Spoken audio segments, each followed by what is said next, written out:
Hey, Coach Matt Dennis here. Wanted to send out a quick video and just encourage you, coaches. I know it's a little bit depressing and it's frustrating when a season gets canceled like it did. And this is all across the country, all throughout the world. I know I've heard from coaches from different countries, as well as different states in the U.S., saying how this wasn't how they planned it to end, that they feel bad for their seniors, or this is the one chance they've had to really do something special with the team, and unfortunately it's taken away. And I totally get it. We were preparing to play for district championship uh, with our high school team as well, and it was canceled. And that is depressing and it's frustrating, but at the same time, it's also understandable with the climate that we're in right now. But coaches, I want to encourage you to continue to be a leader, to continue to show an example, and to put your athletes in a position to get better from this experience. And I'm not just talking about basketball. Yeah, we can do some things as coaches.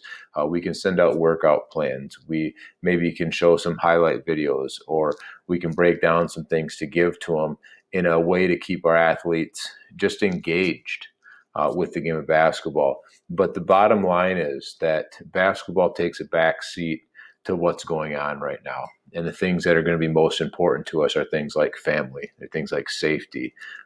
So many of our students aren't going to school right now. They're thrown out of a routine. And depending on your athlete's situations, that might mean no food or an abundance of stuff. That may mean that they are just sitting at home doing absolutely nothing, or they're sitting at home with the ability to connect with people online, with the ability to play games, with the ability to do different things. But it's out of the norm for everybody. So, as coaches, what exactly do we do with our athletes when we can't get them in the gym? We can't bring them together for a group anything. AAU coaches, same way. You're supposed to be kicking off your season, getting your tryouts done, and now that's all taken away. What do we do? And I think the leadership and the power of a coach goes beyond the floor. It goes beyond basketball. And this is where we need to really step up and be that leader and that figure, that mentor that our athletes look up to so much.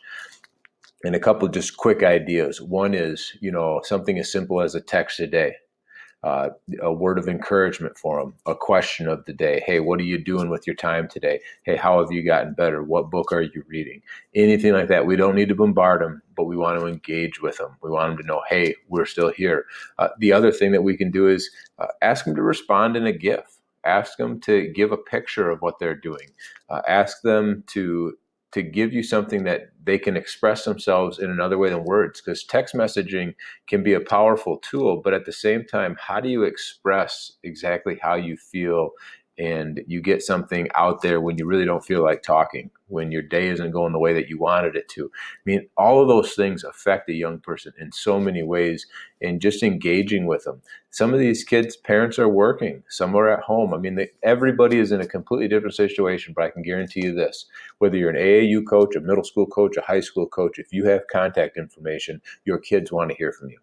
They want a word of encouragement. They want a question from you. They want something to say, you know what, there is some normalcy and coach is still there for me. And I think that's pretty powerful. So sending that out can be powerful.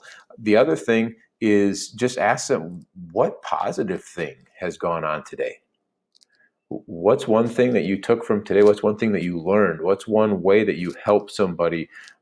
Maybe it was a comment online that you encouraged them. Maybe it was something you did for a sibling. Maybe it was a way you helped mom or dad out because they had to work.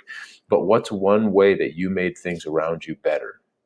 And then maybe what's one way that somebody made something better for you? And I think these are ways that we can get our mind off the doom and gloom and the chaos and the uncertainty of what's happening right now, and say the thing that matters most are our friends, our family, the ones that we care about. And yeah, basketball is important. We're not taking away from that. But right now, basketball's taking a back seat. And as coaches, we need to step up and just be leaders and mentors and father figures or mother figures to our players. So, coach, that's my encouragement to you. Stay engaged with your athletes, encourage your athletes, give them somebody to reach out to talk with, to respond to in some way, just to get it off their chest so they're not building up this anxiety and this uncertainty in their minds on their own all the time. I think that can be a powerful thing for us. So I'll be getting some other resources out there for you, Coach. Please feel free to respond. Let me know how I may help you in learning something or in getting something out to your players. All right. Thanks, Coach. I hope things go well. Stay safe. Make sure, as they're saying all over the place, is wash your hands. Make sure that you're sneezing and coughing into your elbows, and you're just doing everything you can to make sure that this virus doesn't affect you in a negative way. And if it has, my prayers are with you and those that are affected. And we need to continue to pray for each other and continue to just support each other in the best way that we possibly can through these next several weeks, most likely, and beyond. All right, Coach. Thanks a lot, and I hope to hear from you soon.